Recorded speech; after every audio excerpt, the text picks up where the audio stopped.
సిద్ధంగా ఉన్నారు దేవుని వాక్యం వినడానికి? మీ బైబిల్ చూడాలని ఆశపడుతున్నాం. బైబిల్ చూపించిన అందరూ కూడా షో మీ యువర్ బైబిల్. వాక్యమైన యేసయ్య, నీ సేవకుని ద్వారా మాతో మాట్లాడండి, నన్ను బలపరచండి, నీకు మరింత దగ్గరగా రావడానికి సహాయం చేయండి. యేసు నామములో అడుగుచున్నాను, ఆమెన్. 68వ కీర్తన పరిశుద్ధ గ్రంథాలు తెరుద్దాం. Psalm 68 and let us read verse 19. 68వ కీర్తన 19వ వచనాన్ని అందరం కలిసి చదువుకుందాం. బైబిల్ ఉన్న వారందరూ తెరిచి చూడండి. Everybody who has Bible, open the Bible to Psalm 68 and verse 19. అందరం కలిసి చదువుకుందాం. ప్రభువు స్తుతి నొందునుగాక. అనుదినము ఆయన మా భారము భరించుచున్నాడు. దేవుడే మాకు రక్షణకర్త అయి ఉన్నాడు. ఒక్క నిమిషం అందరూ లేచి నిలబడదాం. Shall you all stand together? ఒక్క నిమిషం లేచి నిలబడండి. ఎఫ్ మేజర్ పట్టుకున్నాను. అందరం కలిసి ఒక చిన్న కోరస్ పాడుకుందాం. వర్షం ఉంది, చాలా డల్గా ఉంది బయట వాతావరణం. కొంతమంది అదే మూడ్లో ఉన్నారు. ఒకసారి దాని నుంచి బయటకు వద్దాం. దేవుని యందు నిరీక్షణయుంచి ఆయనను స్తుతించున ప్రాణమా. దేవుని యందు నిరీక్షణయుంచి ఆయనను స్తుతించున మరొకసారి. దేవుని యందు నిరీక్షణయుంచి ఆయనను స్తుతించున ప్రాణమా. ఏ అపాయము రాకుండా నిన్ను దివారాత్రులు కాపాడువాడు. ఏ అపాయము రాకుండా నిన్ను దివారాత్రులు కాపాడువాడు. ప్రతి క్షణం పక్షములు రక్షకుడు, ప్రతి క్షణం పక్షములు రక్షకుడు. దేవుని యందు నిరీక్షణ. అందరూ clap your hands and worship him. దేవుని యందు నిరీక్షణయుంచి ఆయనను స్తుతించున ప్రాణమా. బ్రదర్స్ పాడదాం అందరం కలిసి. బ్రదర్స్ అందరూ కలిసి గట్టిగా యాజ్ యూజువల్గా ప్రతిసారి మీరే చాలా చక్కగా అద్భుతంగా గంభీరంగా పాడతారు. ఈసారి కూడా అదే కొనసాగిద్దాం. Let us start 1 2 3 go. దేవుని యందు నిరీక్షణయుంచి. ఇంకొంచెం గట్టిగా. yes. స్త్రీలు పాడండి మీరందరూ కలిసి. మరి బ్రదర్స్ కంటే ఎక్కువ పాడతారో తక్కువ పాడతారో చూద్దాం. లెట్ us ఇది స్త్రీల సమయం. 1 2 3 go.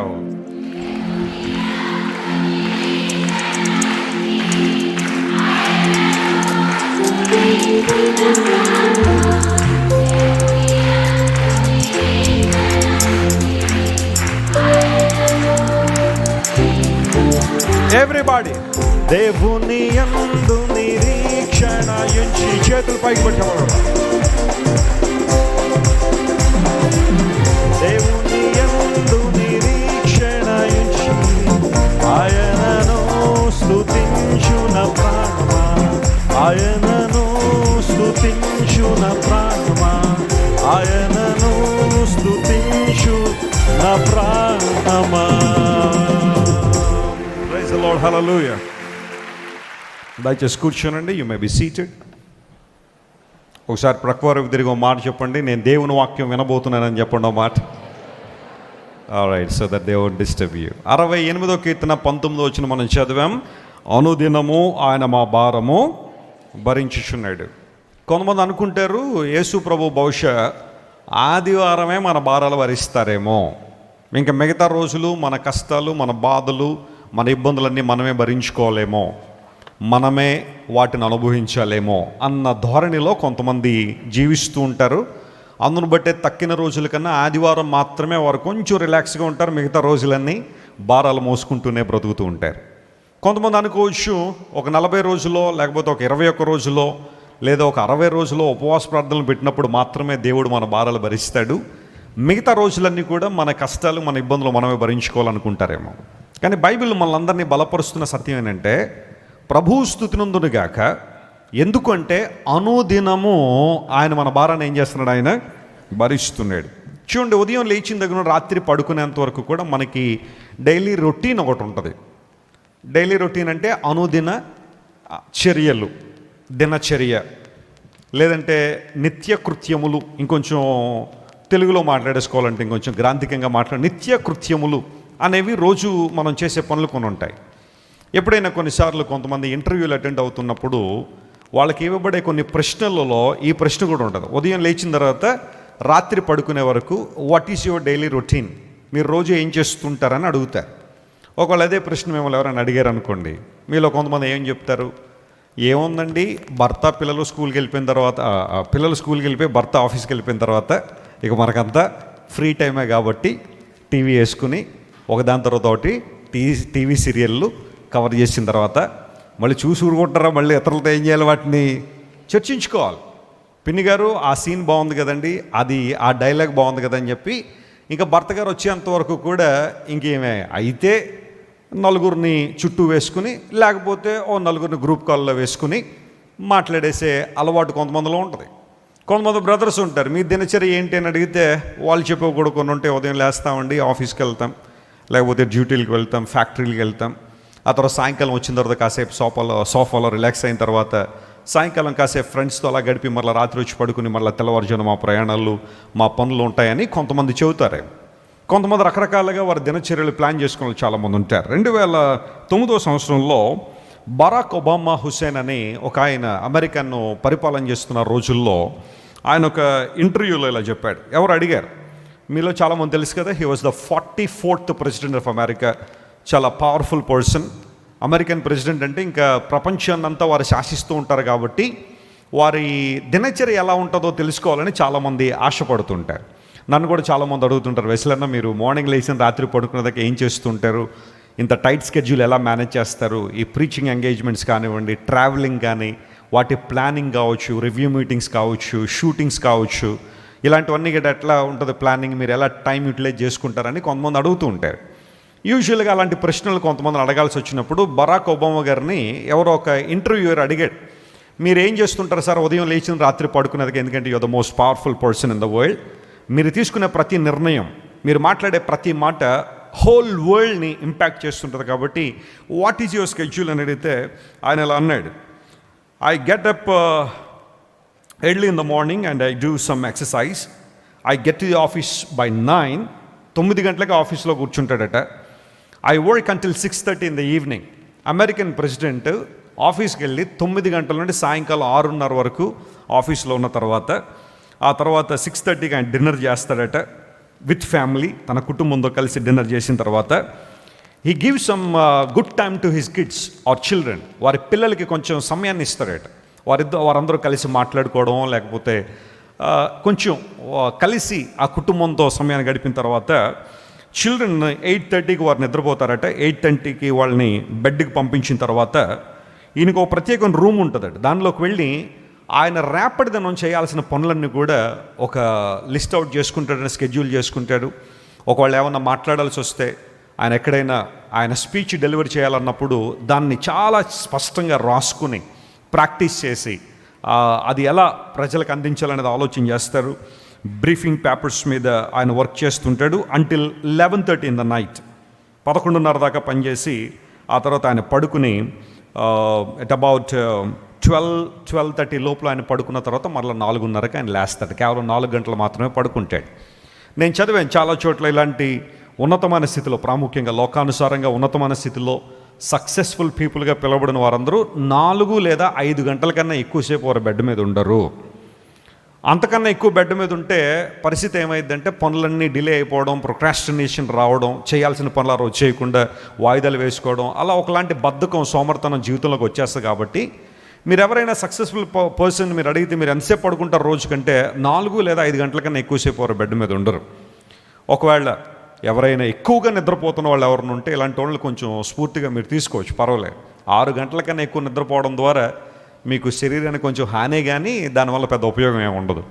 జీవితం కూడా అస్తవ్యస్తం అయిపోతూ ఉంటుంది. ఆయన రొటీన్ తెలుసుకున్న తర్వాత అందరూ కూడా ఎస్ సార్ చాలా బాగుంది, అందరూ బట్టి మీరు సక్సెస్ఫుల్ ప్రెసిడెంట్గా అమెరికాని పరిపాలన చేయగలిగారు.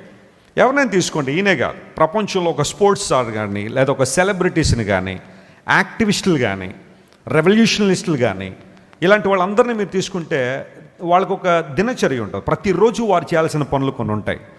ఇవన్నీ నేను ఆలోచన చేస్తూ ఉంటే నాకు ఒకలా అనిపించింది. అదేంటంటే మన దేవునికి కూడా దినచర్య ఉంటాయి. ప్రతిరోజు ఆయన ఎలా ప్లాన్ చేసుకుంటారు, ఆయన ఏం పనులు చేస్తూ ఉంటారు. ఆయన పడుకోడు కాబట్టి దేవుడికి నిద్ర లేదు కాబట్టి ఇశ్రాయేలుని కాపాడవాడు కునుకడు నిద్రపోడు. మనమంటే ఆ 4-5 గంటలు మినహాయించి మిగతా సమయం షెడ్యూల్ చేసుకోవాలి. కానీ 24/7 దేవుడు పని చేస్తూనే ఉన్నాడు. ఒక విషయాన్ని మనం ఎప్పుడు గుర్తుపెట్టుకోవాలి, మన దేవుడు పని చేసే దేవుడు. హల్లెలూయా. ఆయన సోమరిగా ఉన్నవాడు కాదు. ఆయన యేసు ప్రభువు వారు కూడా ఈ లోకంలో జీవించిన కాలంలో ఆ 33.5 సంవత్సరాల జీవిత కాలంలో యేసు ప్రభువు ఎక్కడా కూడా సోమరిగా ఉన్నట్టు కానీ, ఆయన తను చేయాల్సిన పనులన్నీ కూడా వాయిదా వేసినట్టు కానీ ఎక్కడ మనం చూడం. ప్రభువారు చాలా క్లియర్గా చెప్పారు, నా తండ్రి పని చేస్తున్నాడు, నేను కూడా ఏం చేస్తున్నానో పని చేయించునే ఉన్నాను. పగలున్నంత వరకు అందరూ ఏం చేయాలా, పని చేయాలని యేసు ప్రభు చాలా చక్కని మాట అని సెలవిచ్చారు. అండ్ ఐఎమ్ షూర్ ఒకవేళ యేసు ప్రభు స్కెడ్యూల్స్ అన్నీ కూడా ఒక డాక్యుమెంటెడ్ స్కెడ్యూల్స్ ఎక్కడ మనకు లభించకపోయినా ఆయనకు మాత్రం ఒక ప్లానింగ్ అయితే ఖచ్చితంగా ఉండుండే.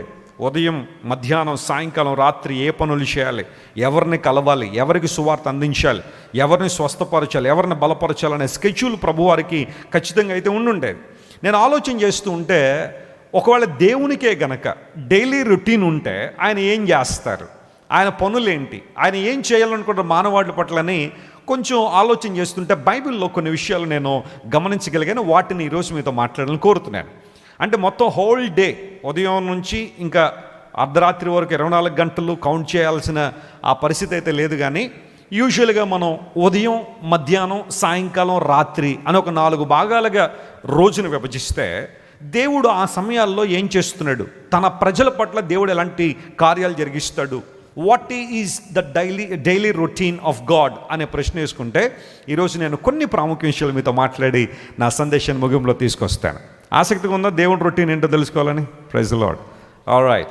ఉదయాన్నే దేవుడు ఏం చేస్తాడు, ఆయన పని ఏంటి, ఆయన ఉద్దేశాలు ఏంటి, ఉదయాన్నే దేవుడు చేసే పనులు ఏంటి అంటే మనకు ఉదయం కదా, మనకు ఉదయం ఆయన చేసే పనులు ఏంటని ఆలోచన చేస్తే బైబిల్లో కొన్ని విషయాలు మనం ఆలోచించేద్దాం. చూడండి, మొట్టమొదటిగా 59వ కీర్తన 16వ వచనం మనం చదివితే కీర్తనకారుడు ఇలా అంటున్నాడు.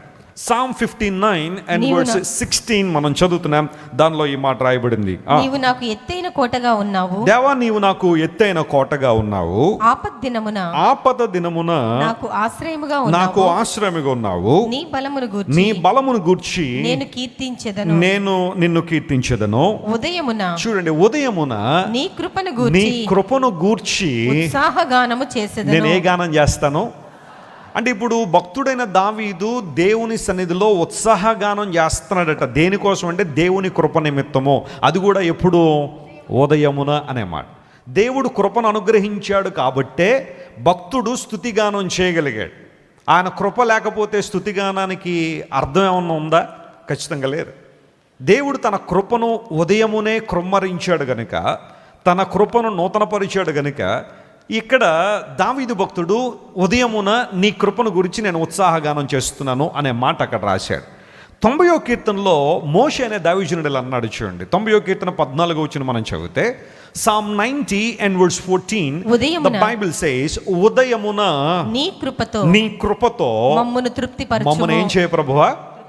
తృప్తి పరచుము. That was a wonderful prayer of Moses. ఎందుకంటే మోషే గారికి దేవుని మహిమ ఏంటో, ఆయన కృప ఏంటో చాలా స్పష్టంగా తెలుసు కాబట్టి he was constantly praying in the presence of God and saying that lord satisfy us with your grace every morning. ప్రతి ఉదయాన్నే నీ కృపతో మమ్మల్ని ఏం చేయ ప్రభువా? తృప్తిపరచు అన్నాడు. 143వ కీర్తన 8వ వచనంలో మరలా దావీదు భక్తుడు ఎలా అన్నాడు చూడండి. Psalm 143 and verse 8లో ఈ మాట రాయబడింది. 143వ కీర్తన 8వ వచనం, నీ యందు నేను నమ్మిక ఉంచున్నాను. చూడండి, ఉదయమున నీ కృపావార్తను నాకేం చేయ ప్రభువా? వినిపించిన. ఆయన దేవుని స్తోత్రం చెప్దాం ఒకసారి. ఈ 3 వచనాలు మనం చదువుకున్నాం కదా. 59:16, 90:14, 143 8 ఈ 3 వచనాల్లో 2 కామన్ వర్డ్స్ మనకు కనబడ్డాయి. అదేనంటే ఉదయమున దేవుని కృప. స్తోత్రం చెప్దాం. అంటే every morning God is showering his grace upon our lives. దేవుడు తన కృపను ప్రతిరోజు మనం అదేం చేస్తున్నాడు, ఆయన కృమ్మరిస్తూ ఉన్నాడు. నేను ప్రత్యేకంగా నమ్మగలుగుతాను, ఈరోజు నేను ఈ విధంగా లేచి సిద్ధపడి మీ మధ్య నిలబడి దేవుని వాక్యం అందించగలుగుతున్నాను అంటే అది కేవలం ఎవరి కృప? దేవుని కృప మాత్రమే. మీరు లేచి సిద్ధపడి దేవుని మందిరానికి వచ్చి దేవుని వాక్యం వింటున్నారు అంటే, ఆయన ఆరాధించగలుగుతున్నారంటే, ఆయన స్తుతించగలుగుతున్నారంటే ఇది ఎవరి కృపది? దేవుని కృప. ప్రపంచంలో చాలామంది ఈ సమయం వరకు ఉండాలని చాలా ప్లాన్లు వేసుకునే వాళ్ళు చాలామంది ఉన్నారు. బహుశా రాత్రి పడుకునేటప్పుడు కూడా ఈరోజు అనగా జూన్ 23వ తారీఖు ఆదివారం ఇలాంటి కార్యాలు నేను చేయాలి, ఇలాంటి పనులు నేను చేయాలి, ఇక్కడికి వెళ్ళాలి, వీళ్ళని కలవాలి, ఇవి చేయాలని చాలా ప్లానింగ్స్ చేసుకునే వాళ్ళు చాలామంది ఉన్నారు. కానీ అన్ఫార్చునేట్లీ గత రాత్రే వారి జీవితాలు ముగించబడడం ద్వారా ఆ ప్లాన్లన్నీ ఏమైపోయినాయి? పటాపంచలైపోయినాయి. అవన్నీ కూడా నెరవేర్చబడలేదు.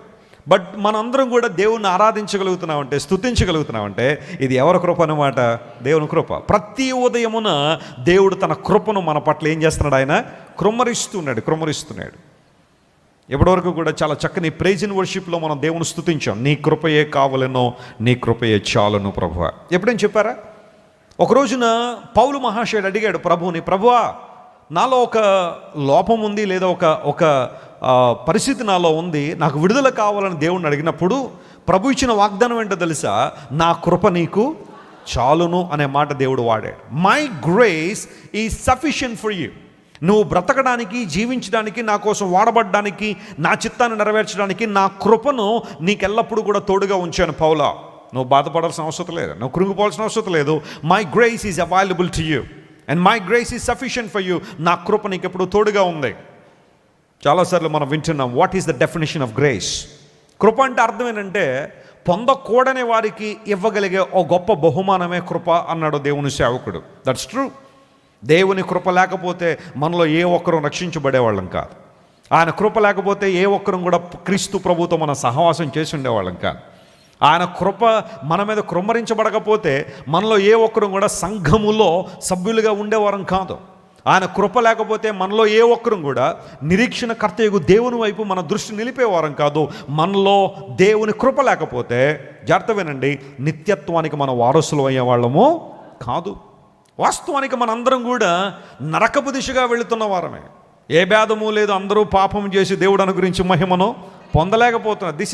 This is quite interesting to understand in the Bible. భేదాలనే ఉంటే చాలా భేదాలు ప్రపంచంలో ఉన్నాయేమో. కుల భేదాలు, మత భేదాలు, ప్రాంతీయ భేదాలు, వర్గ భేదాలు, రేసిజం, రకరకాల పేర్లు దానికి వాడచ్చు మనం. డిస్క్రిమినేషన్ అనే పేర్లు ఎన్నైనా పెట్టుకోవచ్చు. కానీ రకరకాల భేదాలు ప్రపంచంలో ఉన్నాయి. కానీ పాపం విషయంలో భేదం లేదు, అందరూ పాపం చేశారు. దేవుని కృపే మనల్ని కలుసుకోకపోతే మనందరం నరకానికి పోవాల్సిన వాళ్ళం. మనందరూ నరకంలో జీవితకాలం లేదా యుగయుగాలు కాలాల్సిన వారమే. కానీ దేవుని కృప మనల్ని కలుసుకున్నందువలన మన జీవితంలో యూటర్న్ వచ్చింది. దేవుని నామమున స్తోత్రం కలుగును గాక. We're experiencing new life in Jesus and God's grace showering God's goodness upon our lives. దేవుని కృప ఆయన మంచితనాన్ని మన మీద కృమ్మరిస్తుంది.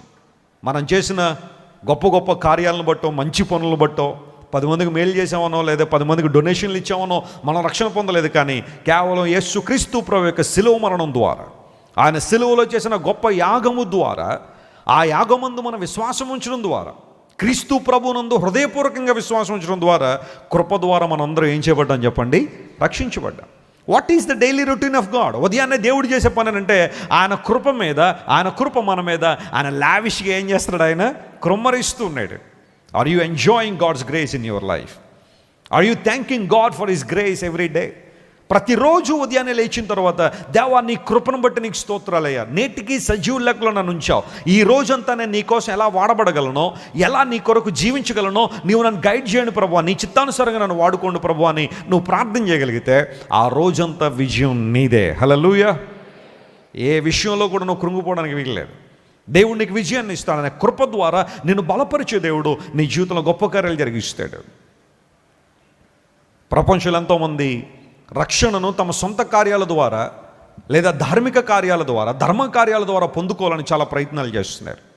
కానీ యేసు ప్రభు తన కృపను మన పట్ల ఆయన వెల్లడి చేశాడు. ఆయన కృపయందు విశ్వాసం ఉంచడం, కృపలో జీవించడం క్రైస్తవులుగా మనం చేయాల్సిన పని. నేను తరచుగా చెబుతున్న ఆ సందర్భాల్లో ముంబైలో ఒకసారి ఒక మిషనరీ సువార్త ప్రయాణించడానికి వస్తే అక్కడ ఒక పర్ల్ డైవర్ ఒక ఆయన ఉండేవాడు. సముద్రంలోకి దూకి ఆల్చిప్పులను బయటికి తీసుకొచ్చి, ఆయిస్టర్లను బయటికి తీసుకొచ్చి వాటిలో ఉన్న ముత్యాలు కొంచెం షైన్ చేసి, లేకపోతే ముత్యాలు ఆ విధంగా కూడా అమ్మేస్తుండేవాడు. అయితే ఒక రోజున ఆ దైవజనుడు అతనికి సువార్త చెబుతుంటే, సార్ సువార్త అంటే ఏంటని అన్నాడు. లేదయ్యా, నీ కోసం యేసు ప్రభు శిలువలో చనిపోయారు, నీ పాపములతో ఆయన మృతి పొందారు, మరలా 3వ రోజున తిరిగి లేచారు. ఈ చిన్న ఫ్యాక్ట్ నువ్వు అంగీకరించగలిగితే యేసు ప్రభు నీకు రక్షణ ఇస్తారు అంటే, ఆయన అన్నాడు, అబ్బాయి అలా ఎలా కుదురుతుందండి, రక్షణ అనేది నేను సంపాదించుకుంటాను సార్, మోక్షం అనేది నేను సంపాదించుకుంటాను. దేవుడు నన్ను చూసి నా కుమారుడు నా కోసం చాలా గొప్ప పనులు చేశాడు కాబట్టి వీడికి మోక్షం ఇవ్వాలని దేవుడు అనుకోవాలి, అంతేగాని ఉచితంగా ఆయన ఇచ్చేది నాకు అక్కర్లేదు అని కొంచెం ఈ దైవజనుడు చెప్పిన దానికి వ్యతిరేకంగా మాట్లాడుతుండేవాడు. దినాలు గడుస్తున్నాయి. ఒక రోజున దైవజనుడికి ఫోన్ చేసి పిలిచాడు. పాస్టర్ గారు ఇంటికి రాగానే అన్నాడు, సార్ నేను మీకు చెప్పాను కదా, నేను చేసే కార్యాల ద్వారా లేదా నా త్యాగం ద్వారా, నా పరిశ్రమ ద్వారా, నా శ్రమ ద్వారా దేవుడు నాకు మోక్షం ఇవ్వాలి కాబట్టి ముంబై నుండి ఢిల్లీ వరకు నేను మోకాళ్ళ మీద ప్రయాణం చేయాలనుకుంటున్నాను. నడవడమే చాలా కష్టం, 1500 కిలోమీటర్ల పైన. అతడు మోకాళ్ళ మీద అలా వెళ్తాడట. అప్పుడు మోకాళ్ళ చెప్పులు కొట్టుకుపోయి బ్లడ్ కారిపోయి ఈయన జీవితం అంతా కూడా ఇబ్బందుల్లోకి వెళ్ళిపోయినప్పుడు దేవుడు నా కుమారుడు నా కోసం ఎంత గొప్ప త్యాగం చేశాడు కాబట్టి స్వర్గములో ముందు లేనిలో కూర్చోబెట్టుము అంటాడట. లేదా స్వర్గంలో ఇతనికి మంచి ప్లేసు ఇచ్చి ఇతనికి కావలసినవన్నీ తీర్చుము అని అంటాడేమో అని అనుకుని 1500 కిలోమీటర్ల మోకాళ్ళ మీద ప్రయాణం చేయాలని ఆశ. పాస్టర్ గారు చెప్పాల్సిన విషయాలను చెబుతున్నాడు. అలా కాదు బాబు, అలా చేయడం కాదు, క్రీస్తు ప్రభు మీద నువ్వు ఆధారపడాలని, కృపను అంగీకరించి చాలని చెబుతున్న అతనికి మనసుకి ఎక్కట్లేదు. ఒక రోజున పాస్టర్ గారిని పిలిచి, సార్ నేను చెప్పాను కదా ప్రయాణం ప్రారంభించేస్తున్నాను, మోకాళ్ళ మీద వెళ్ళిపోతాను, మళ్ళీ నేను తిరిగి వస్తానో లేదు, వెళ్లే ముందు మీకు వచ్చిన బహుమానం ఇవ్వాలని, ఎందుకంటే నాకున్న మంచి స్నేహితుల్లో మీరు కూడా ఒకళ్ళు, మీకు వచ్చిన బహుమానం ఇస్తాను తీసుకోండి అన్నాడు. ఏంటో బహుమానం అడిగితే లోపలికి వెళ్ళి ఒక ముత్యాన్ని పట్టుకొచ్చాడు. Very wonderful and amazing pearl, చాలా అద్భుతమైన ముత్యం. దాన్ని పట్టుకొచ్చి పాస్టర్ గారి చేతులు పెట్టాడు. ఏంటిదని అడిగాడు. సార్ ఇది నేను చాలా ఇష్టపడే ముత్యం, నాకు చాలా కావలసింది కూడా, మీరంటే నాకు చాలా ఇష్టం కాబట్టి ఈ ముత్యాన్ని మీకు బహుమానంగా ఇవ్వాలని ఆశపడుతున్నాను, కీప్ ఇట్ విత్ యూ, మీ దగ్గర ఉంచండి అన్నాడు. అప్పుడు దేవుని సేవకునికి ఆలోచన వచ్చింది, ఈ సందర్భాన్ని సువార్త కోసం వినియోగిద్దామని. ఆయన అన్నాడు, లేదయ్యా నువ్వు నాకు ఉచితంగా ఇచ్చేది ఏది నాకు వద్దు, నువ్వు కూడా అదే అంటున్నావు కదా ఉచితంగా ఇచ్చేది వద్దని, దీనికి వెలకట్టు నేను ఇస్తానన్నాడు. నేను వెల కట్టను సార్ అన్నాడు. ఎందుకు కట్టలేవు వెల అంటే, దానికి వెల కట్టడం అంటే నా కొడుకు ప్రాణానికి వెల కట్టడం అన్నాడు. ఏంటి బాబు నువ్వు చెబుతుందేమో నాకు అర్థం కాలే, మీ కుమారుడి ప్రాణానికి ముత్యానికి సంబంధం ఏంటంటే, ఒకరోజు నేను నా కుమారుడు సముద్రంలో దిగాం. వాళ్ళు ఆ పర్ల్ డైవింగ్ చేసేవాళ్ళు కొన్నిసార్లు ఒక అరగంట 40 నిమిషాలు కూడా వాటర్లో అలా ఉండిపోయే అవకాశాలు ఉంటాయి. వెళ్ళి వాళ్ళు తీసుకొస్తా ఉంటే ఆ కుమారుడు ఓ పెద్ద ఆయిస్టర్ని పట్టుకున్నాడు. దానిలో ఉన్న చాలా ఆ ముత్యాన్ని తీసుకొచ్చి ఆ ప్రక్రియలో ఊపిరి ఆడక బయటకు రాగానే చచ్చిపోయాడు. తండ్రి చేతిలో ఆ ముత్యాన్ని పెట్టేసుకోడు, కుమారుడు చనిపోయాడు. ఈ ముత్యం చూసినప్పుడల్లా నా కుమారుడు నాకు జ్ఞాపకం వస్తాడండి, వాడి ప్రాణం దీని వెనకాల ఉంది, వాడు చచ్చిపోయాడు దీనికోసం, దీన్ని సంపాదించడం కోసం. అందును బట్టి ఆ రోజు నుండి ఈ ముత్యాన్ని నేను చాలా అపురూపంగా చూసుకుంటాను. దీనికి నా దగ్గర చాలా ముత్యాలు అమ్మేశాను కానీ దీన్ని మాత్రం అమ్మాలనుకోలేదు, ఇది ఎప్పుడు నాతోనే ఉండాలని కోరుకున్నాను. దీనికి వెలకట్టడం అంటే నా కుమారుడు ప్రాణానికి వెలకట్టడమే, that's what I can do. నేను మాత్రం ఆ పని చేయలేను. దేవుని సేవకుడు చెప్పాడు, ఎగ్జాక్ట్గా చాలా రోజుల నుంచి చెబుతున్న మాట కూడా అదే బాబు. రక్షణకు వెలకట్టడం అంటే దేవుని ప్రాణానికి వెలకట్టడమే. యేసు ప్రభువారు ఈ లోకానికి వచ్చి తన ప్రాణాన్ని కోసం అర్పించి రక్షణ ఉచితంగా ఇస్తున్నారని చెప్పి అదంతా చీప్ ఏం కాదు. Salvation is not cheap, it's a greatest treasure that we can receive when we put faith on Jesus. యేసు క్రీస్తు ప్రభు నుండి విశ్వాసం ఉంచడం ద్వారా మనం పొందుకొనగలిగే గొప్ప స్వాస్థ్యం అది. నువ్వు చేసే ఏ పని ద్వారా రక్షణ నువ్వు పొందలేవు, కృపను డబ్బులతో నువ్వు కొనలేవు బాబు. ప్రభు ఉచితంగా ఇస్తున్నాడు, తీసుకో.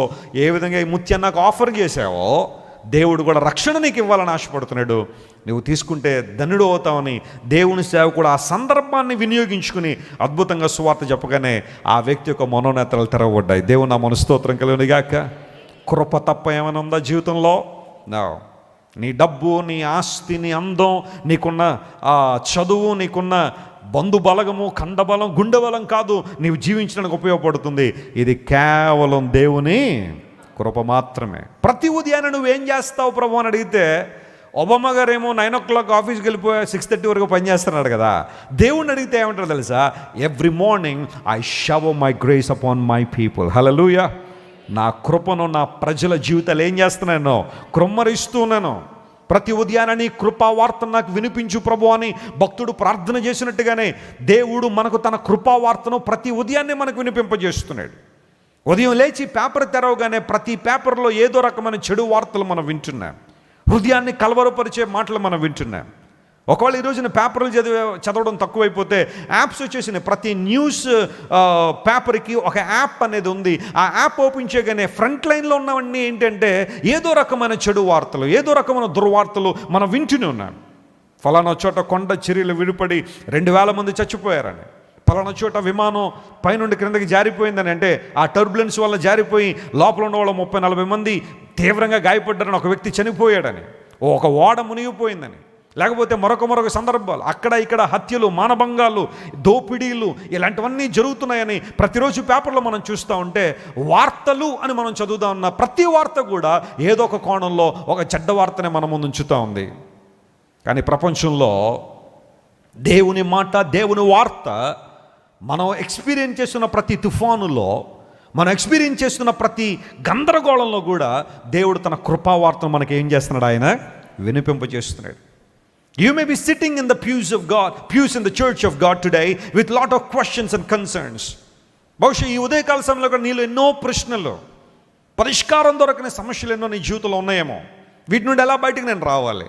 ఈ తుఫానులో నేను వినాలనుకుంటున్న దేవుని వార్త ఏంటని కనుక నువ్వు అడిగితే, దేవుడు తన కృపా వార్త నీకేం చేస్తున్నాడు? ఆయన వినిపింపజేస్తున్నాడు.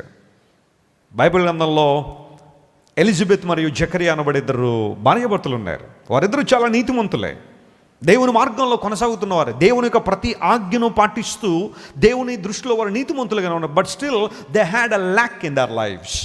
వారి జీవితంలో ఒక కొరత ఉంది, బిడ్డలు లేని కొరత. ఆ సందర్భంలో అతనికి టర్న్ వచ్చింది. దేవుని మందిరంలో సేవ చేసే అవకాశం వచ్చినప్పుడు జకరియా దేవుని మందిరంలోకి వెళ్ళి సేవ చేస్తున్నాడు, తన పరిచర్య కొనసాగిస్తున్నాడు. తనకు కొరత ఉందని చెప్పి దేవుని ఆరాధించడం మానేలేదు, తనకు ఒక ఇబ్బంది ఉందని చెప్పి దేవుని మందిరానికి రావడం మానేలేదు. ఈ రోజుల్లో కొంతమంది జీవితాలు ఎలా ఉన్నాయంటే, దేవుడు మేలు చేసినంత వరకే దేవుడు కావాలి, దేవుని మందిరం కావాలి. ఏదైనా చిన్న ఇబ్బంది ఏమైనా కలిగితే, చిన్న శోధన ఏమైనా కలిగితే, ఇక మాకు అక్కర్లేదండి, మందిరం అక్కర్లేదు, దేవుడు అక్కర్లేదు అన్నట్టుగా చాలామంది ప్రవర్తించే విధానం ఉంది కదా. జకరియా ఎలిజబెత్లకు ఒక అవసరత వారు ఉన్నప్పటికీ కూడా దేవుని ఆరాధించే సమయం వచ్చినప్పుడు దాన్ని వారు నెగ్లెక్ట్ చేయలేరు. They kept on worshiping God. They kept on praying. They kept on serving the Lord Most High God. సజీవుడైన దేవుణ్ణి ఆరాధించడం మాత్రం నేర్చుకున్నారు. చుట్టూ అన్ని ప్రశ్నలే, చుట్టూ అంతా నెగిటివిటీయే, చుట్టూ అన్ని అవమానాలే, చుట్టూ అన్ని నిందలే, చుట్టూ అన్ని వారికి పరిష్కారం దొరకని సమస్యలే. కానీ వాటి మధ్యలోంచి జకరియా విన్నాడు ఒక కృపావార్త. అదేంటో తెలుసా? నీ ప్రార్థన నాకు వినపడింది. గట్టిగా చప్పట్లు కొట్టి దేవుని మహిమపరచండి. హల్లెలూయా. wasn't that a news of grace? అది దేవుని కృపావార్త కాదా?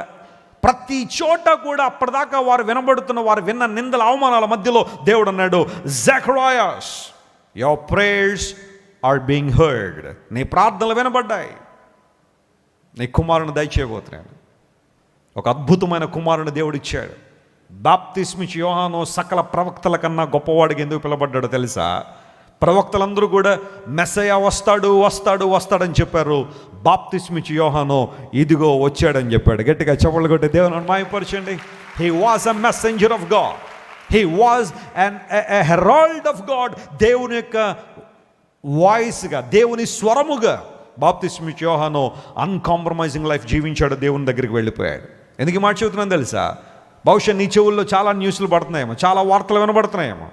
నీ ఆరోగ్యం బాగాలేదు, రిపోర్ట్ వస్తుంది ఈరోజు సాయంకాలం, బహుశా నెగిటివ్గా రావచ్చేమో. ఆ రిపోర్ట్లో నువ్వు ఎక్స్పెక్ట్ చేయని విషయాలు ఉండొచ్చేమో, లేకపోతే నీ బిడ్డల భవిష్యత్తులో అయిపోద్దేమో, మీకున్న పరిస్థితులను బట్టి, మీ జాతకాలను బట్టి, మీకున్న నక్షత్రాలను బట్టి, తిథులను బట్టి మీకు ఇలాంటి దోషం, ఇలాంటి గండం ఉందేమో, ఆ గండం సమీపించిందేమోని ఇప్పటిదాకా చాలా వార్తలు విని విని విని అలసిపోయావేమో.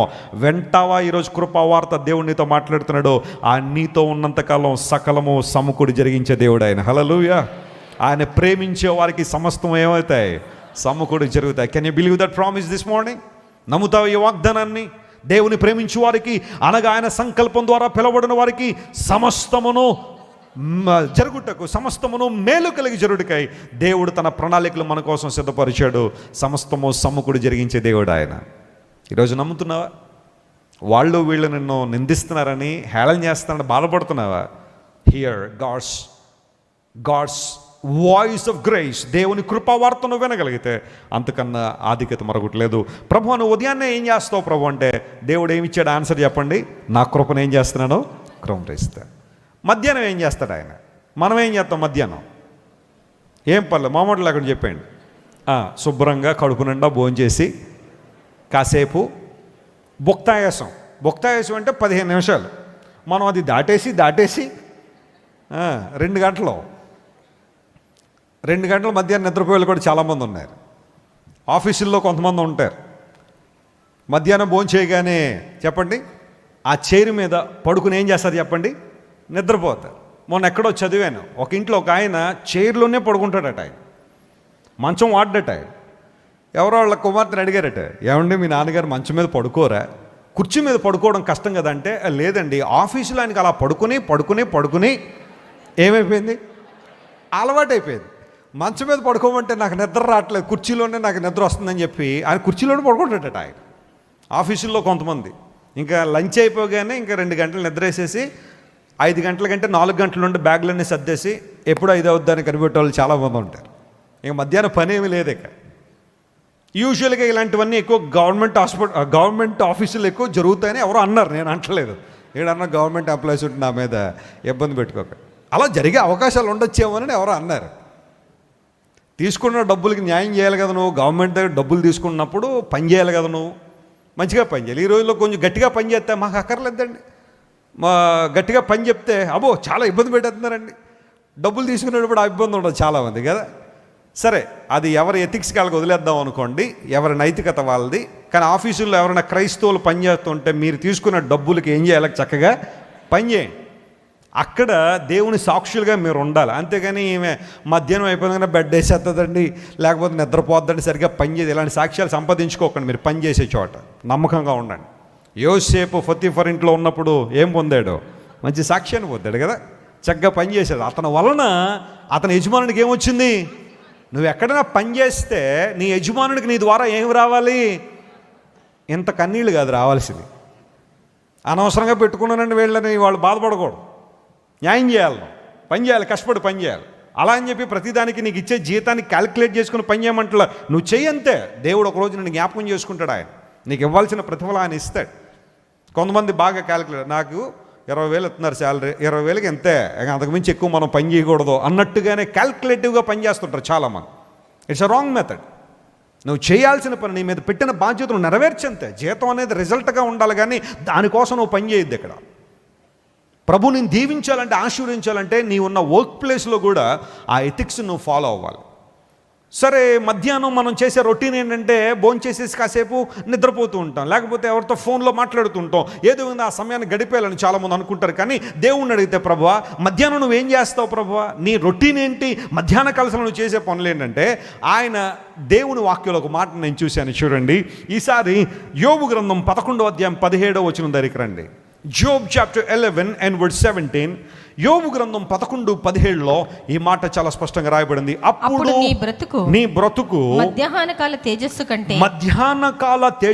కంటే అధికముగా ప్రకాశించును. చీకటి కమ్మినను అది అరుణోదయము వలె కాంతిగా ఉండును. చెప్పండి, ఎలా ఉంటదట?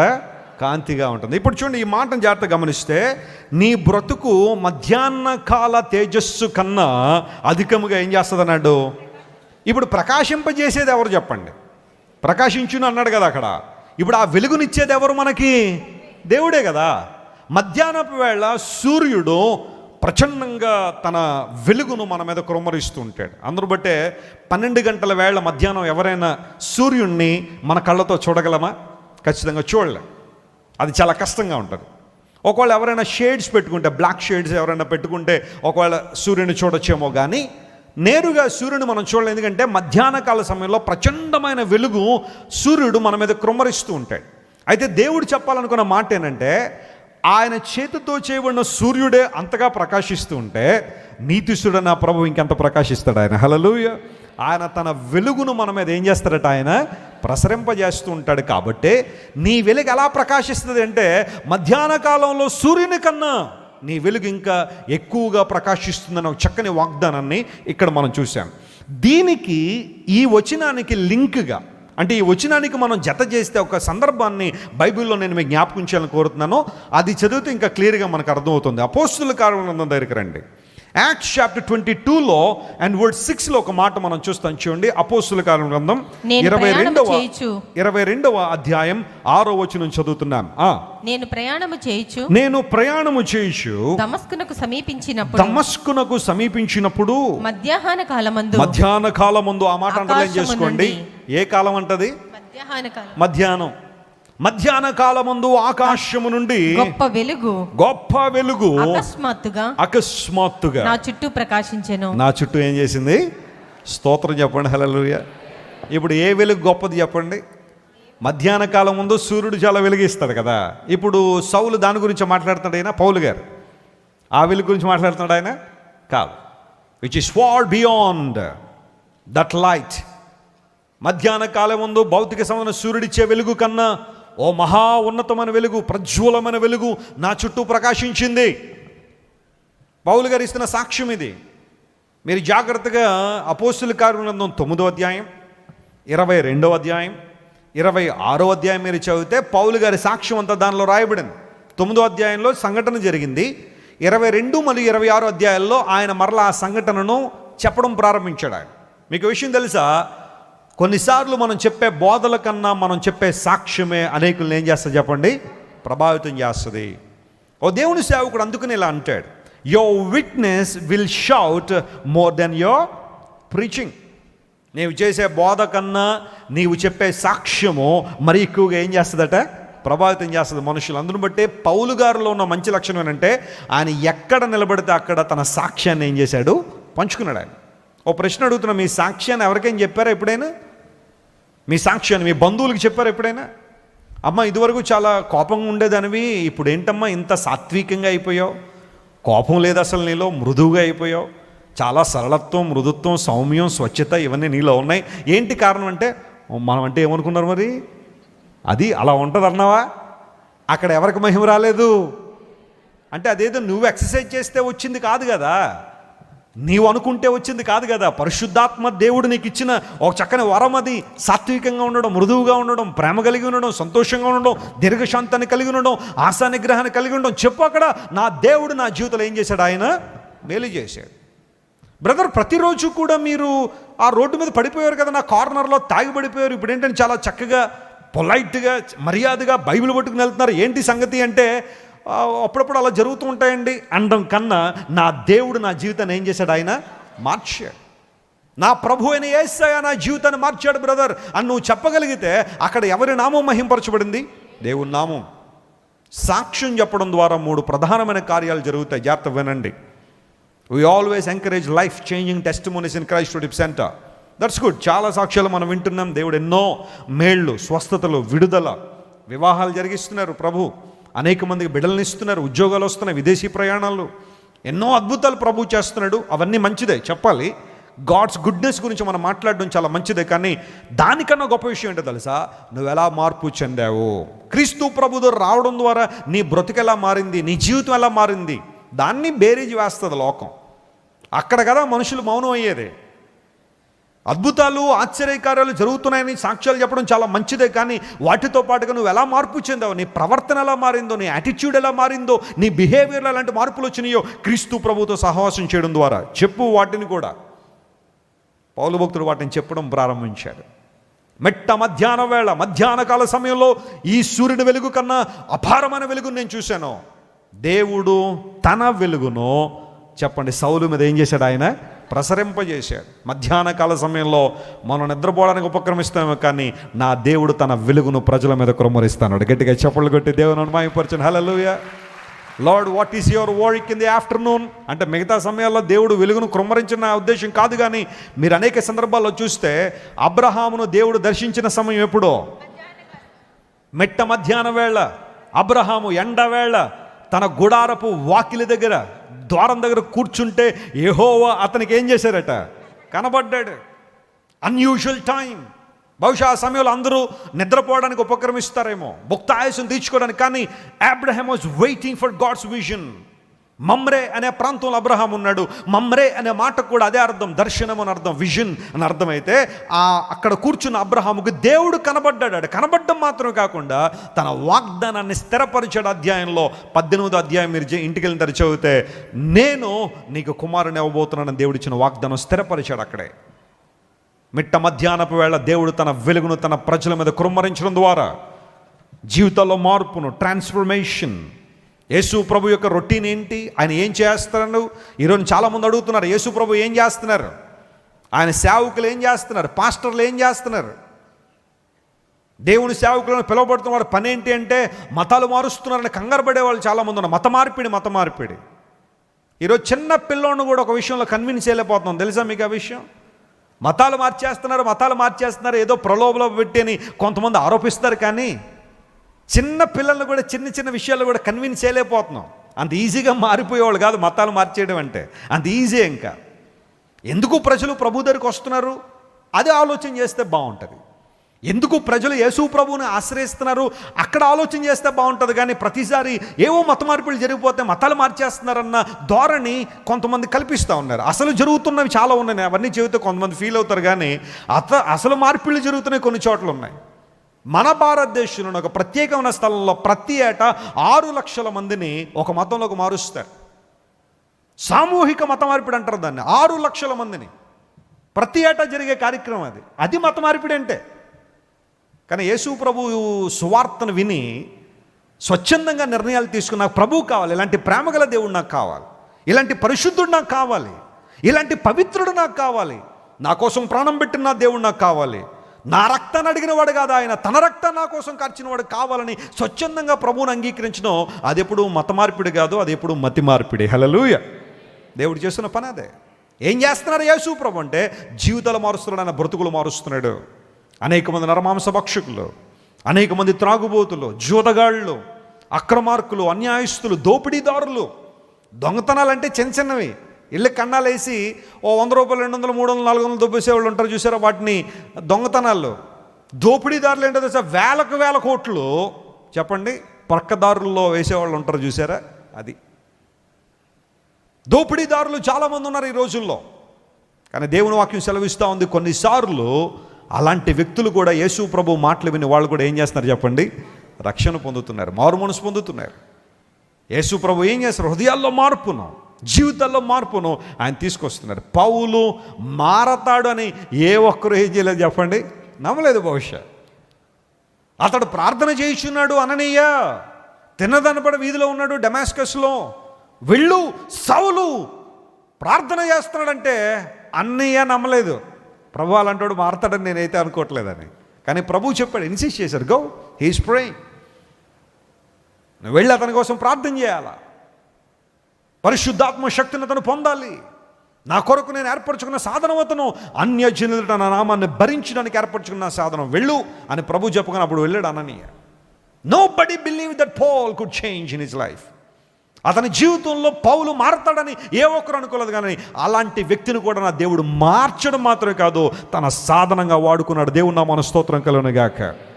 Let me tell you one thing my friends, ఈ లోకంలో ఏ ఒక్కరిని కూడా చూసి వీడు మారడు లేదా వీళ్ళు మారరు, ఈమె మారదు అని ఎవరి గురించి మనం చెప్పడానికి లేదు. కారణం ఏంటో తెలుసా? దేవుని శక్తి అలాంటి వాళ్ళని కూడా ఏం చేస్తుంది చెప్పండి? మార్చగలిగే శక్తి. కొంతమంది తెలియకంటూ ఉంటారు, నా భర్తని ఇంకెవరో మార్చలేరండి వెస్లీ గారు, he's very cruel, he's very ruthless,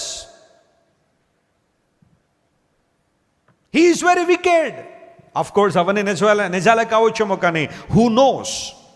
ఎవరో తెలుసు, దేవుడు వారిని దర్శించినప్పుడు వారి జీవితాలు రేపొద్దున్న దేవునికి మహిమకరంగా ఉండబోతున్నాయి. హల్లెలూయా. నా భార్య మారదండి వెస్లీ గారిని కొంతమంది బహుశా చెప్పేయచ్చేమో, కానీ God can change our lifes.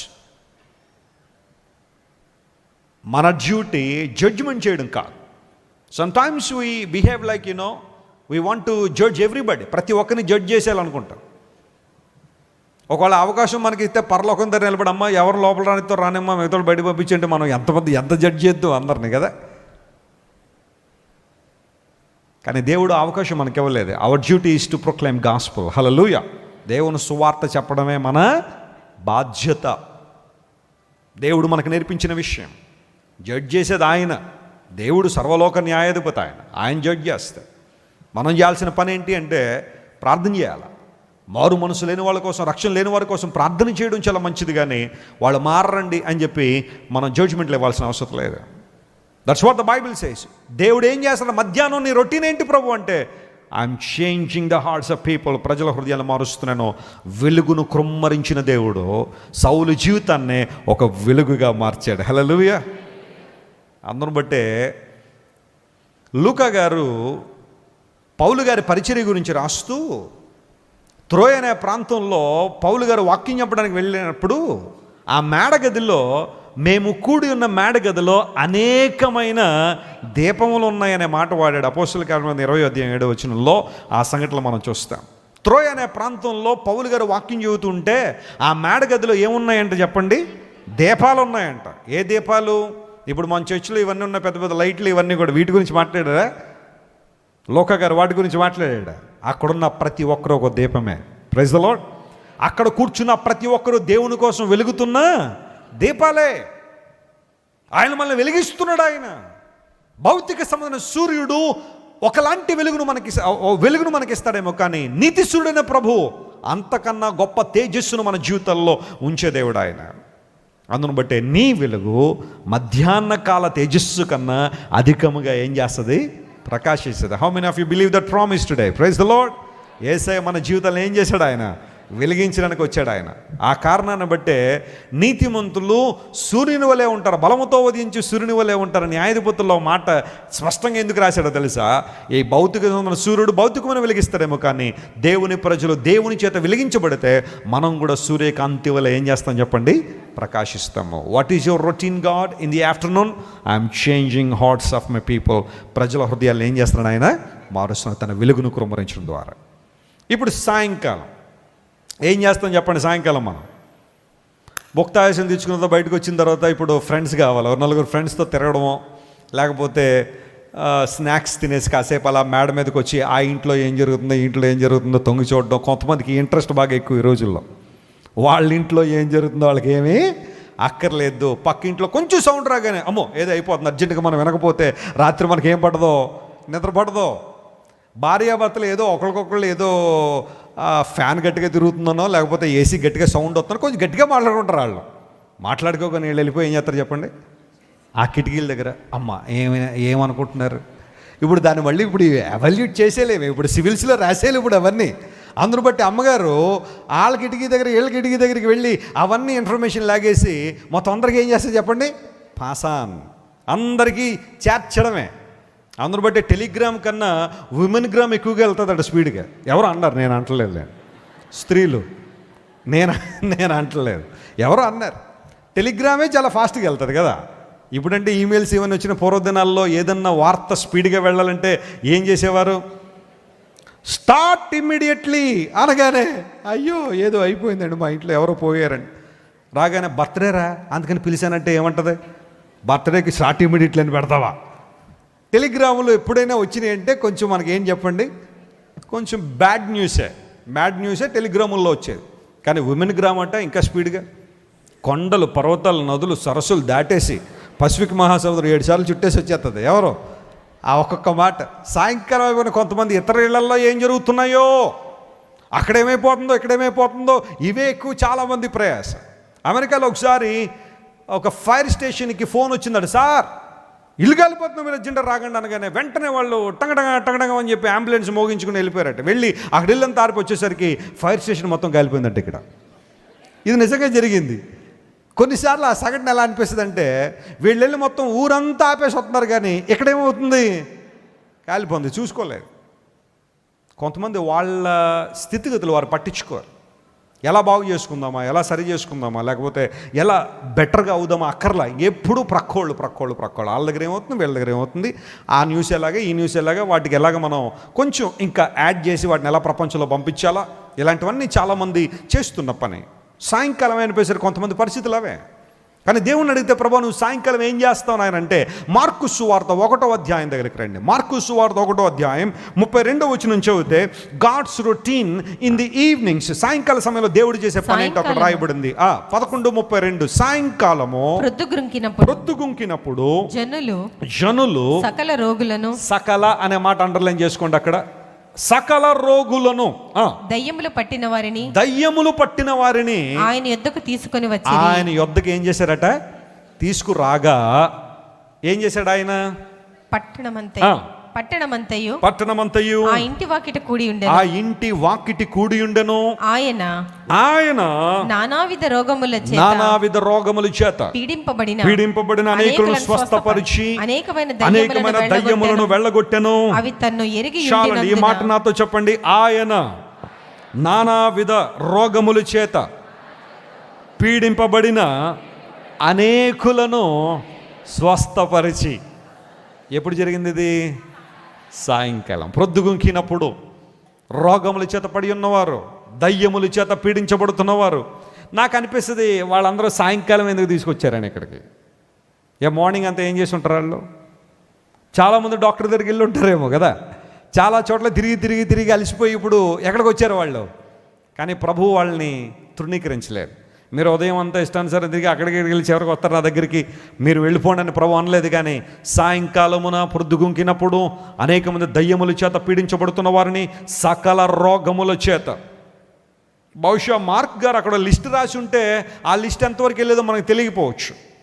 సకల రోగాలు, మొదటి శతాబ్ద కాలంలో ఎన్ని రోగాలు ఉన్నాయో.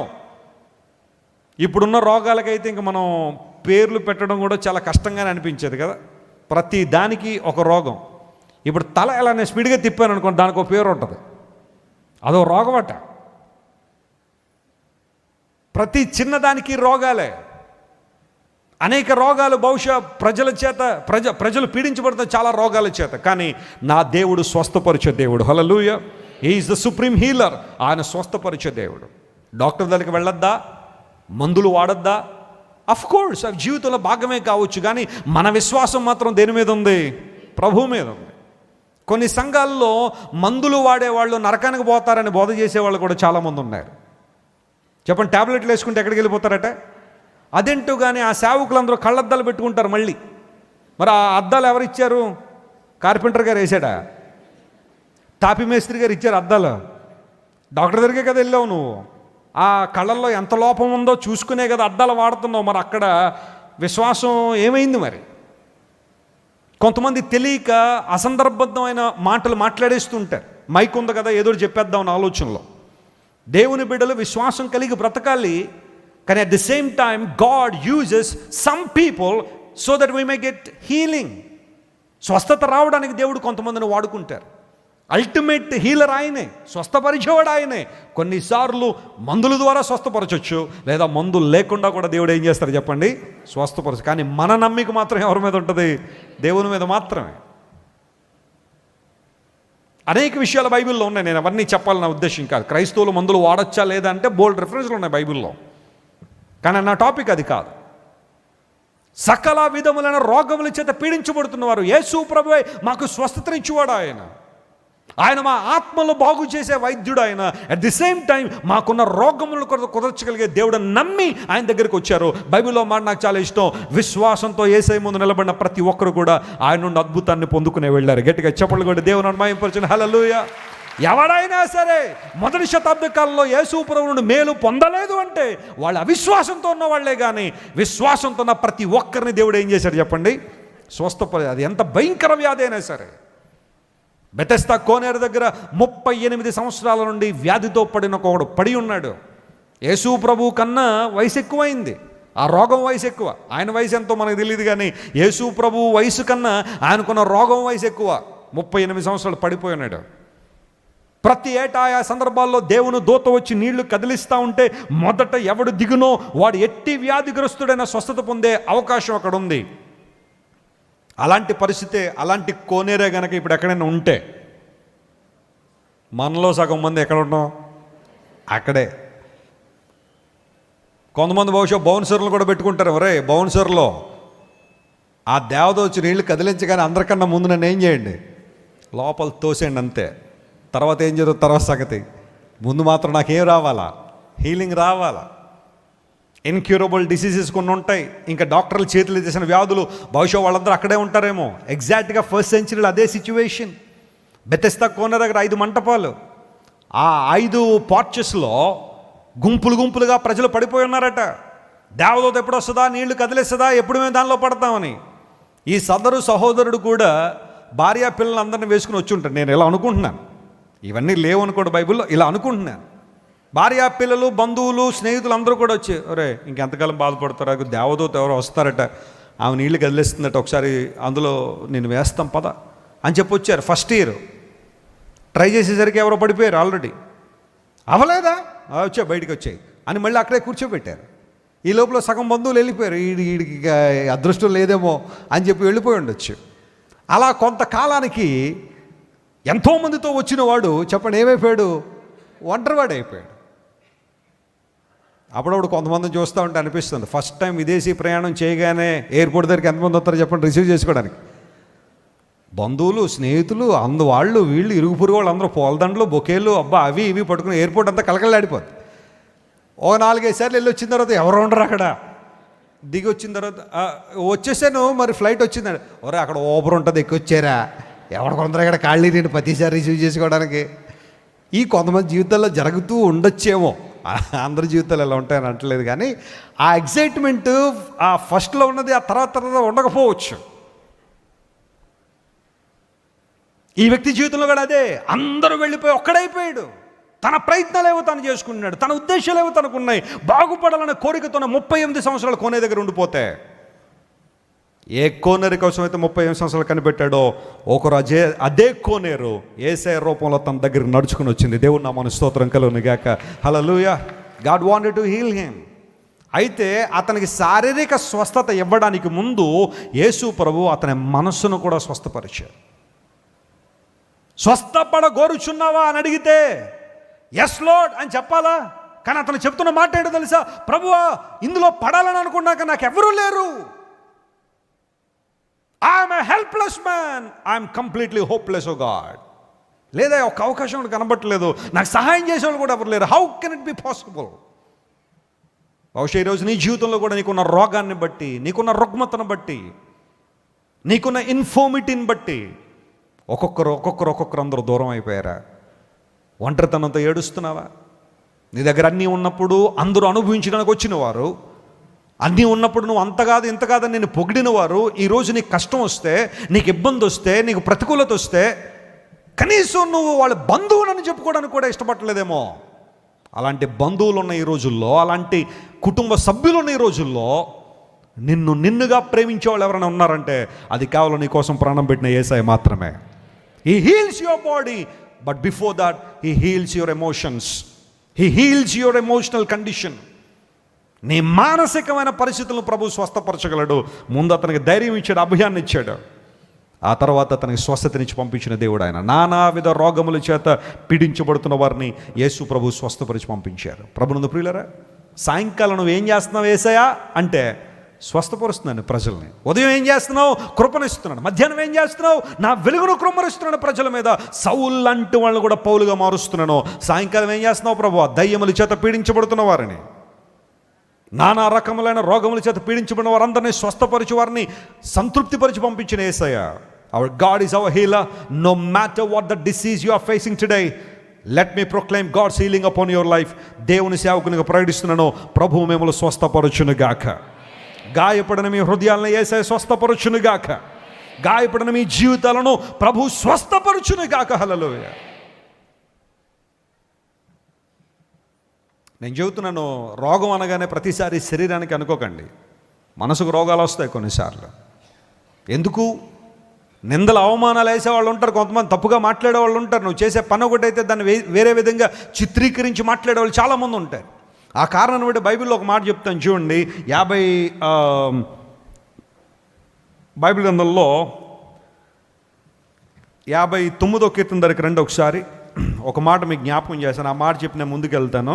సాయంకాలం ఏం జరుగుతుందనేది అక్కడ భక్తుడు రాసుకుంటూ వచ్చాడు. ఆయన ఏమంటాడు చూద్దాం. 59వ కీర్తన, let me tell you the reference. సాయంకాలమున వారు మరలా వచ్చేది. 14వ వచనం చదువుతున్నా. సాయంకాలమున వారు మరలా వచ్చెదరు. సాయంకాలమున వారు మరలా వచ్చెదరు. కుక్కవలే మొరుగుచు. కుక్కల వలె మొరుగుచు.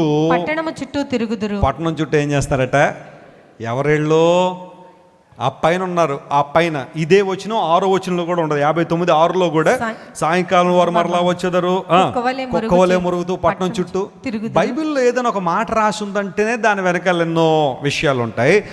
ఒకే కీర్తనలో 2 సార్లు సాయంకాలం వాళ్ళు వస్తారు, కుక్కల వలె ఏం చేస్తారు?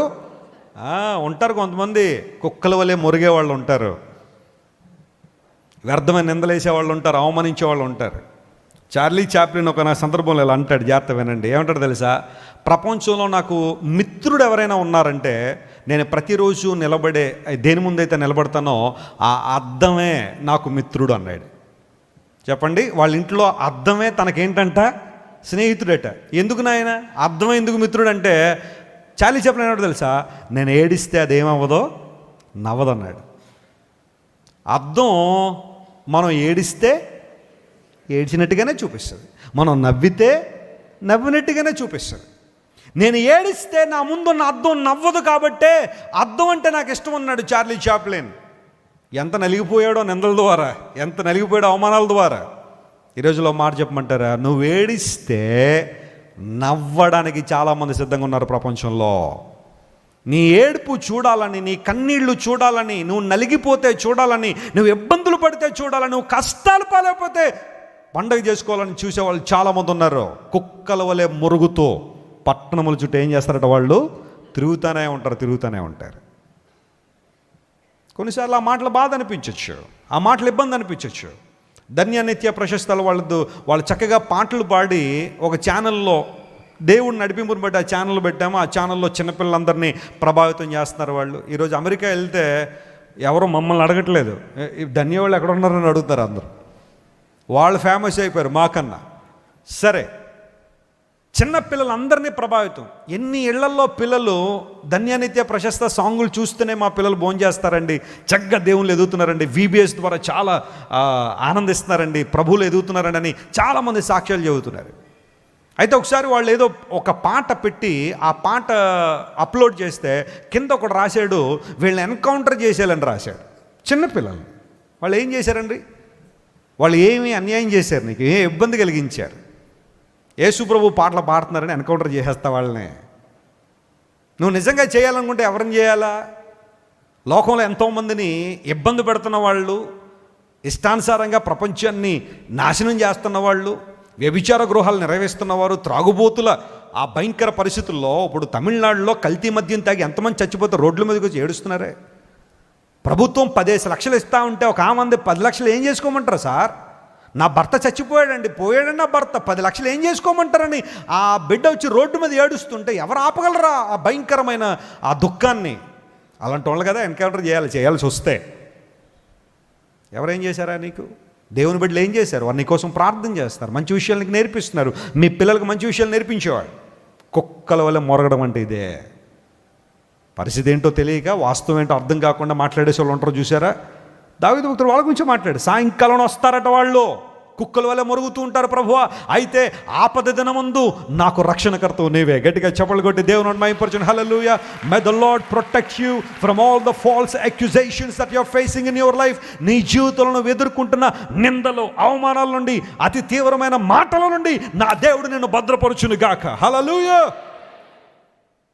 స్వస్థపరిచే దేవుడు. నానావిధ రోగముల చేత వారిని ఏం చేశాడు? ఆయన పీడించబడుతున్నారు, స్వస్థపరిచాడు. సాయంకాలం, దేవా సాయంకాలం నువ్వేం చేస్తావయ్యా? మనుషులైతే కుక్కల వల్లే మురుగుతారేమో నిందల అవమానాలు వేసుకుని, కానీ యేసయ్య చేరదీసి వాళ్ళని ఏం చేస్తారట? సేద తీర్చేవాడు, స్వస్థపరిచాడు. What a great God we're serving. Time అయిపోయింది, ఇంకా చాలా విషయాలు ఉన్నాయి. ఇంకా రాత్రి రాత్రి ఏం చేస్తావు ప్రభు నువ్వు అంటే, మనకు రాత్రి, ఆయనకు పగలు రాత్రులు లేవు కదా. కానీ మన రాత్రి దేవుడు ఏం చేస్తా ఉన్నాడు? వాస్తవానికి రాత్రిలో భయం ఉంది అన్నాడు. చెప్పండి, రాత్రిలో ఏముంటుంది? భయం ఉంటుంది. చీకట్లో ఒకలాంటి భయం ఎందుకో కొంతమందికి. స్త్రీలు ఉంటారు కొంతమంది, అమ్మ కిచెన్లోకి వెళ్ళి కొంచెం వాటర్ పట్టరమ్మంటే ఈ టైంలో నేను వెళ్ళను. ఎందుకు? అక్కడ బొద్దింకుంటుంది, అక్కడ ఏదో భయం. దయ్యాలంటే భయం కొంతమందికి. ఎవరైనా చెట్టు అలా ఊతుంది అనుకోండి, నేను అనుకున్నానండి, మొన్న ఎవరో చెప్పారండి, ఆ చెట్టు మీద ఏముంది? దయ్యం ఉంది.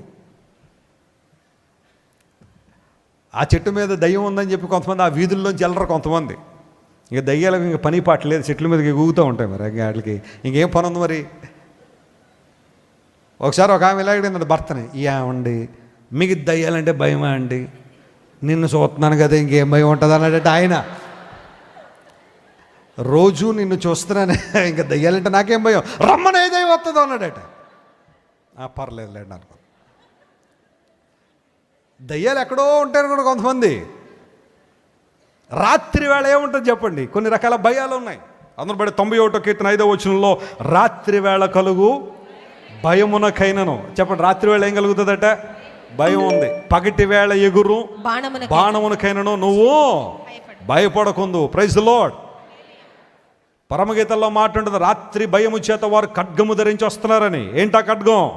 దేవుని వాక్యం అనే ఖడ్గం. రాత్రి వేళ భయం ఉంది, భయకంపిత వాతావరణాలు ఉన్నాయి.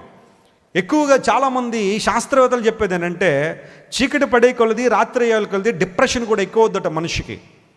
డిప్రెస్డ్ మూమెంట్స్ అన్నీ అప్పుడే. ఆలోచనలు కంట్రోల్ తప్పిపోతున్నాయి. ఇబ్బందులు, ఆ రోజు జరిగిన విషయాలు కావచ్చు, వారి గత జీవితాన్ని గురించి అతి తీవ్రంగా విచారపడుతూ రాత్రి వేళ చాలామంది మంచాల మీద పడుకుంటే నిద్ర పట్టట్లేదు చాలామందికి. ఇన్సోమ్నియా అంటే నిద్రలేమి. కానీ కొంతమందికి అది ఒక శారీరకమైన ఇన్ఫార్మిటీ కాదు, కానీ మనసు బాగాలేనందువల్ల చాలామంది నిద్ర పట్టని రోజులు చాలామంది ఉన్నాయేమో. రాత్రి వేళ భయాలు ఉన్నాయి, భవిష్యత్తును గురించిన భయం, రేపేమొద్దన్న భయం చాలా మందిలో ఉంటే దేవుడు ఏం చేస్తాడు? రాత్రి వేళ ఓ మాట చెప్తాను, జాగ్రత్త వినండి. ఇశ్రాయేలు ప్రజల అరణ్య యాత్రలో పగలు మేఘ స్తంభమై, రాత్రి దేవుడు ఎలా ఉన్నాడట? వాళ్ళకి అగ్ని స్తంభమై దేవుడుండి 40 సంవత్సరాలు వారిని అరణ్యములో సైతం దేవుడు ఏం చేశాడు చెప్పండి? నడిపించాడు ఆయన. అరణ్యములో రాత్రి అగ్ని స్తంభంగా దేవుడు ఉండకపోతే ఇశ్రాయేలు ప్రజలు ఒక్కడు కూడా కనాన్ దేశంలోకి వచ్చి ఉండేవాడు కాదు. అక్కడున్న తీవ్రమైన చలిని బట్టి వారు వణికి చనిపోయేవారేమో. లేకపోతే రాత్రి వేళ వచ్చే ఆ భయంకరమైన వాతావరణం వారిని అందరినీ కబళించుండేదేమో. కానీ పగలు మేఘ స్తంభంగా ఉన్న దేవుడే రాత్రి ఎలా మారాడు? ఆయన అగ్ని స్తంభంగా మారాడు. ఈ విషయాన్ని నిర్గమకాండంలో మాత్రమే కాదు, కీర్తనలో చూస్తాం, నెహెమ్యా గ్రంథంలో మనం చూస్తాం.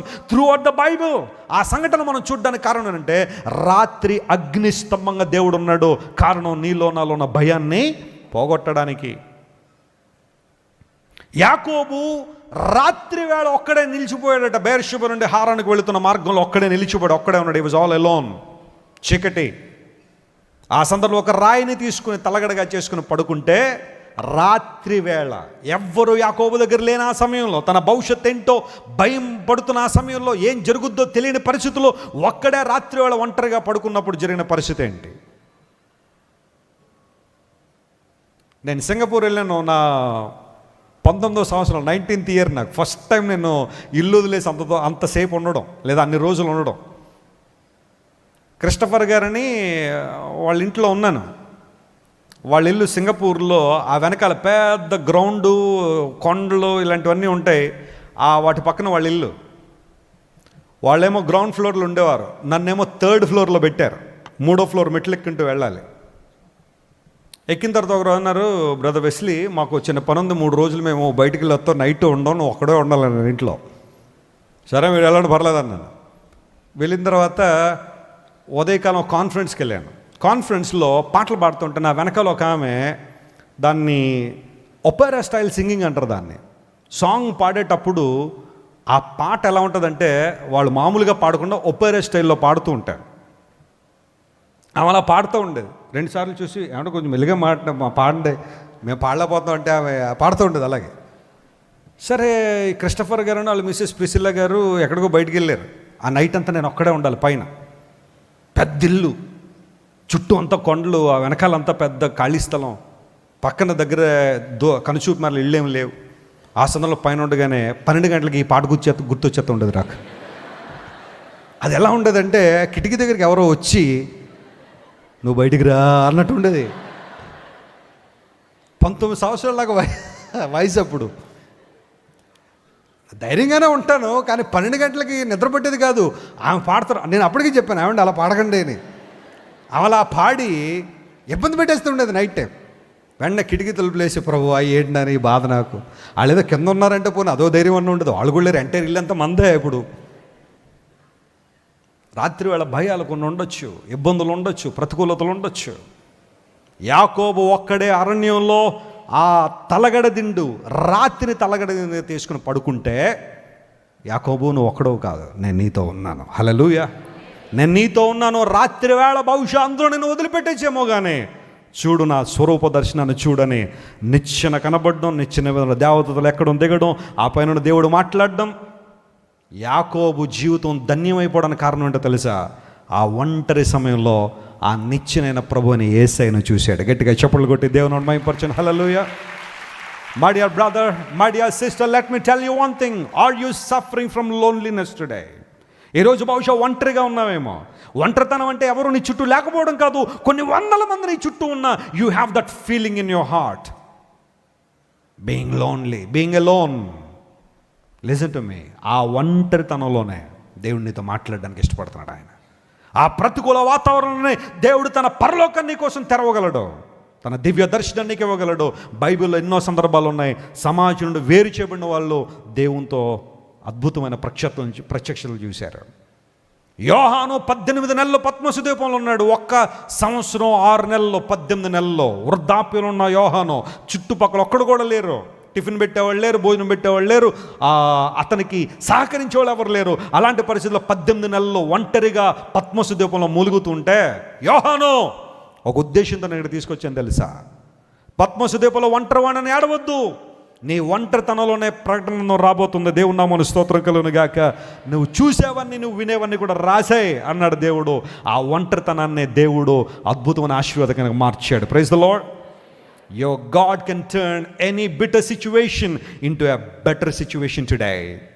God can bring something out of nothing.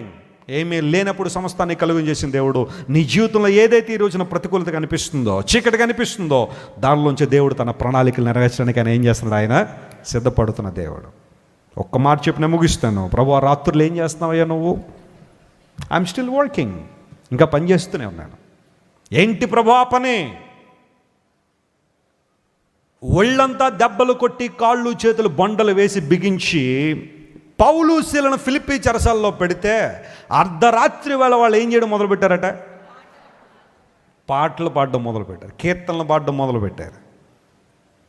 అప్పుడు దేవుడు పనిచేసాడా లేదా? ఇది అర్ధరాత్రి బాబు, బాబు పౌలు శీల పడుకోరా, మీరు నిద్రపోరా, ఏంటి ఈ పాటలేంటి అన్నాడా దేవుడు? అర్ధరాత్రి వేళ వాళ్ళు పాటలు పాడుతుంటే శరీరం గాయాలతో నిన్న రక్తం ఓడుతున్న దేహాలతో వారు స్వరమైతే దేవుని స్తుతిస్తూ ఉంటే, ఆరాధన చేస్తూ ఉంటే చెరసాల పునాదులు ఏమైపోయినాయి? ఎవరు కదిలిచ్చారు వాటిని? ఎవరు కదిలిచ్చారు? My God is working. నేను చెప్తున్నాను ఒక మాట, రాత్రులు మనం నిద్రపోతామేమో కానీ మన దేవుడు నిద్రపోయాడు కదా. ఆయన నీ కొరకు ఏది చెయ్యాలో అది చేయగలిగిన దేవుడు ఆయన. Praise the lord. ఇంకో మాట చెప్పమంటారా? రాత్రులు దేవుడు కొంతమంది నిద్రనిస్తాడు, కొంతమంది నిద్రనివ్వడు. ఎందుకోసం తెలుసా? ఆయన ప్రణాళికలు దేవుడు నెరవేర్చాలని. నిద్ర లేని వాళ్ళందరూ నన్ను తిట్టుకోకండి, ఏదో ఒక సందర్భం గుర్తొచ్చి చెప్తున్నాను నేను. ఎస్తేరు కాలంలో అహష్వేరోషుకు ఒక రాత్రి అంతా ఏం పట్టలేదట? ఎవరు పట్టకుండా చేశారు చెప్పండి? దేవుడే. ఆయన కనుక ఆ రోజు నిద్రపోయినుంటే మొత్తం యోధా జాతి అంతా ఏమైపోను? శాశ్వత నిద్రలోకి వెళ్ళిపోయిన వీళ్ళందరూ. ఆ ఒక్క రాత్రి దేవుడు అహష్వేరోషు నిద్ర డిస్టర్బ్ చేయగానే నిద్ర పట్టలేదు రాజుగారికి. రాజుగారు, మీకు నిద్ర పట్టట్లేదా? నాట్యమండలిని పిలవమంటారా? నాట్యమండలి వచ్చినా చేసేది ఏమీ లేదురా, ఆయన నిద్ర పట్టట్లేదు. పోనీ మీకు ఏం కావాలి చెప్పండి, ఏం కావాలంటే మీరు నిద్రపోవడానికి ఏం కావాలంటే అవన్నీ తీసేసి సిద్ధంగా ఉన్నావు. ఏమో నాకు నిద్ర పట్టలేదు, రాజ్య సమాచార గ్రంథాలు పట్టరండి అన్నాడు. Bring the chronicles of our kingdom, I would like to look into them. ఇప్పుడు రాజ్య సమాచార గ్రంథాలు ఎందుకండి? ఎందుకైనా నిద్ర పట్టట్లేదు, ఒకసారి చూద్దాం. చూడగానే అందులో రాజుగారి మీద హత్యాయత్నం జరగడం, దాన్ని మొర్దెకై అనే ఒక యూదుడు తప్పించడం, అతనికి ఏమన్నా మేలు చేశామా అన్న చోట ఏమీ లేదని కనబడ్డం. ఆ రాత్రి రాజుగారు నిద్ర పట్టలేదు కాబట్టే దేవుని ప్రజలకు ఏం జరిగింది? మేలు జరిగింది. Praise the lord. My God is still working in the nights. రాత్రి వేళ భయమును పోగొట్టడానికి దేవుడు ఏం చేస్తాడు? ఆయన పని. What is your routine lord? I work even in the nights for favour to my people. నా ప్రజలకు మేలు చేయడానికి రాత్రి కూడా పనిచేసే దేవుడు ఆయన. What is God's routine? ప్రతి ఉదయాన్నే దేవుడు తన కృపను కుమ్మరిస్తున్నాడు. ప్రతి మధ్యాహ్నం తన వెలుగును ప్రసరింపజేస్తున్నాడు.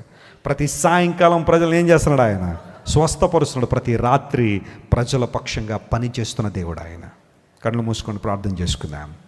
Everyone close your eyes. I would like to pray for you tonight.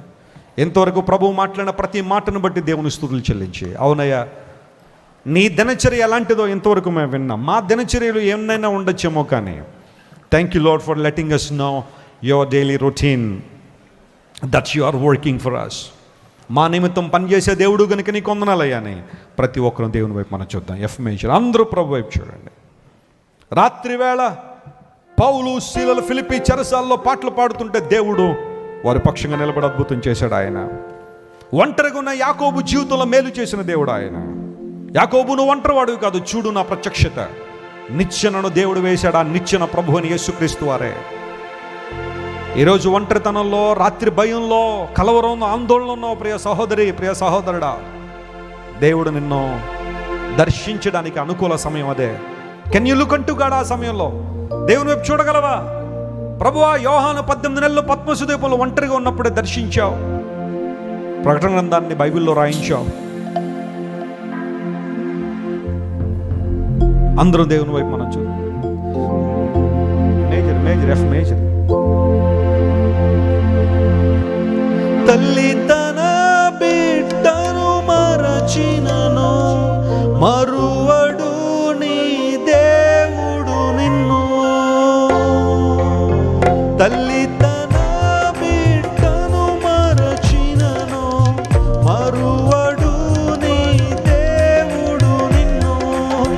తల్లి కన్నా తండ్రి కన్నా ఉత్తముడు. తల్లి కన్నా తండ్రి కన్నా ఉత్తముడు. దేవుని యందు నిరీక్షణయుంచి ఆయనను స్తుతించున ప్రాణమా. దేవుని యందు నిరీక్షణయుంచి ఆయనను స్తుతించున ప్రాణమా. ప్రేమగల మా తండ్రి, అనుదినము మా భారం భరించుచున్నాడనే మాటలో నువ్వు అనుదినం చేసే పనులేంటో, మా పక్షాన ఎలాంటి ప్రణాళికలు కలిగి ఉన్నావు చాలా స్పష్టంగా మాతో మాట్లాడిన కొందరు. ప్రతి ఉదయాన్నే నీ కృప, ప్రతి మధ్యాహ్న కాల సమయంలో ఆనాడు పౌలును దర్శించినట్టుగా దివ్య వెలుగుతో అనేక మంది దర్శిస్తున్నావు. సాయంకాలం మన ప్రజలు సకల రోగములు తన దగ్గరికి వచ్చినప్పుడు అందరినీ స్వస్థపరిచి పంపించావు. రాత్రి వేళ కలుగు భయమునకైనా, పగటి వేళ ఎగురు బాణమునకైనా నువ్వు భయపడకుందు. ప్రభువుని ఇచ్చిన వాగ్దానం అంత గొప్పదయ్యా. కొన్నిసార్లు రాత్రి చీకటి మాలో మిగులుస్తున్న భయం, కలవరం, ఆందోళనను ప్రభువా నీవు నీ ప్రణాళికల కోసం సరైన విధానంలో వాడుకుంటున్నందుకు నీకు స్తోత్రాలు.